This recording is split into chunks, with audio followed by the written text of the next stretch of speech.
I've told you that meat is actually quite necessary in the first place. You need to eat meat like just twice a month, so that would be enough for them.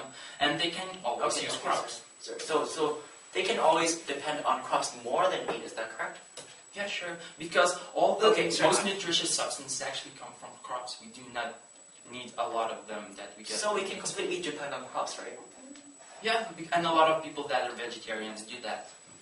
And if we completely depend on crops, that means an increase of nitrate, fertilizers, those chemicals used in agriculture industries as well. I have told you that we need less crops for people than we currently use right now for the animals. And we say that different standards are applied for crops that are used for food purposes that are humanly used and for those that are used for producing meat. Okay, thank you. Ladies and gentlemen, as a second negative speaker on the negative side, I'm gonna basically make refutations to what the affirmative side has said in today's debate. Now, first, I want to clarify one thing. Now, the first speaker has approached you and come up and said, why does it have to be just the meat? Why not car industry? Why not other industry that harm the environment more than the meat industry? Ladies and gentlemen, and I'm going to clarify this once and for final, ladies and gentlemen.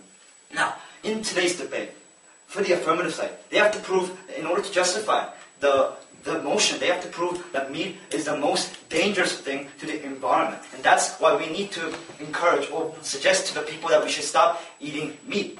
But the thing is, ladies and gentlemen, first, it's not the meat that's the most dangerous thing to the environment. They're the car industry, transportation industry, they're also the expansion of city, the population growth, cutting down trees, deforestation, just to expand the cities, build more buildings and such. These industries, in the construction industry, these transportation industry, they harm the environment more than the meat industry does. So why does it have to be the meat before the car? Why does it have to be the meat before the cars or the other industry come, ladies and gentlemen? That's just simply not fair. And also, the meat industry, its damage to the environment is over-exaggerated, ladies and gentlemen. If you think of it, meat in itself is not that bad. The transportation industry or the chemical industry involved in producing the meat are bad. So if you just come to think of it, the meat itself is not just bad. So if we just regulate the production of meat, the process in which the meat is created, we can pretty much say the meat industry is not that harmful. The transportation industry, the chemical industries are the harmful industries that harm the environment the most.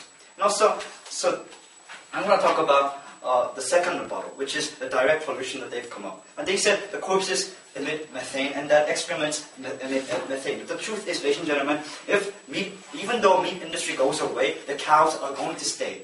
And they're not immortals, so they're going to die anyway, ladies and gentlemen. So methane will be still emitted, ladies and gentlemen. So there will be no change in the status quo. And also, if they suggest that we're going to kill all the cows, that's still going to emit methane, ladies and gentlemen. And for the excrements, cows, if they decide to just let the cows, graze freely on the grass, ladies and gentlemen, they're still going to make excrements, and it's still going to harm the environment. So there will be no change in the status quo whatsoever.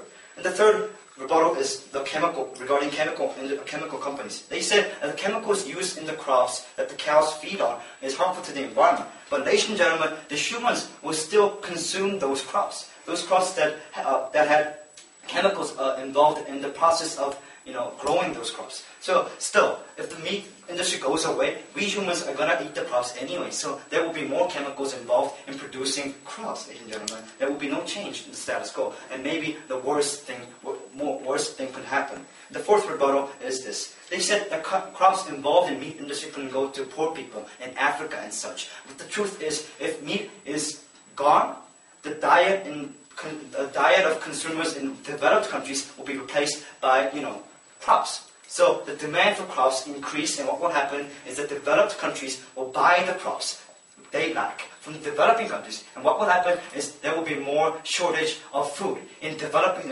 countries, such as countries in Africa.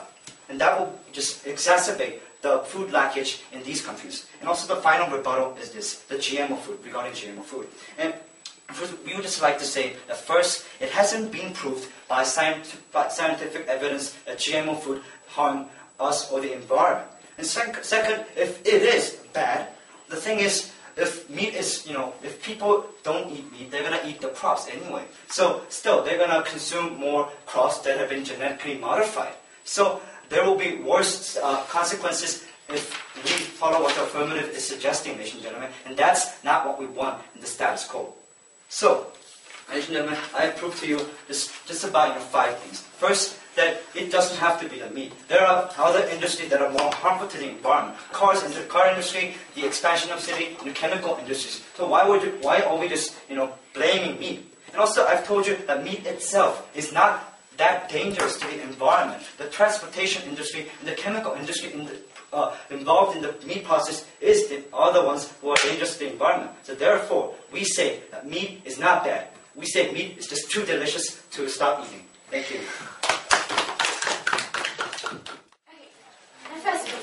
Why is fixing the meat industry and other polluting industries mutually exclusive? Well, the thing is, if we follow your standard, which is if something harms the environment, we should just stop using them. Then we should stop using cars, we should stop showering, we should stop cutting down trees to expand the cities, we should stop using cars, ladies and gentlemen. So you believe that all kinds of new technologies, renewable energy, in order to reduce the emission from cars is wrong? We just want to say that in the affirmative side, they have to